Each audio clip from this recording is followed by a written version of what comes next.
पहिल्याच पावसात अकोला शहरातील रस्ते, नालेसफाई आणि भूमिगत गटार योजनेतील त्रुटी समोर आल्यानं आमदार साजिद खान पठाण यांनी मनपा प्रशासनाला जाब विचारला। काँग्रेसच्या नगरसेवकांसह आयुक्तांची भेट घेऊन त्यांनी नागरिकांच्या अडचणी सादर केल्या, तर आठवड्याभरात प्रश्न सोडवावेत, अन्यथा संबंधित अधिकाऱ्यांविरोधात आंदोलनाचा इशारा त्यांनी दिला। मनपा आयुक्तांच्या दालनात झालेल्या बैठकीत आमदार पठाण यांनी शहरातील विविध भागातील गंभीर समस्या मांडल्या। पहिल्याच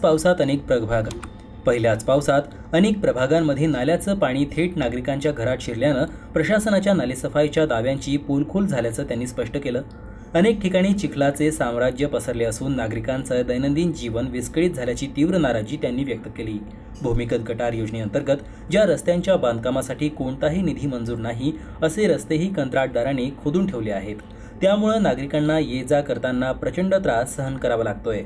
या बेजबाबदार कारभाराची गंभीर दखल घेत संबंधित कंत्राटदाराला तातडीनं समज द्यावी, विनाकारण रस्ते खोदण्यास मज्जाव करावा आणि खोदलेल्या रस्त्यांच्या पुनर्बांधणीसाठी त्वरित प्रस्ताव सादर करून निधी उपलब्ध करावा अशी मागणी त्यांनी केली।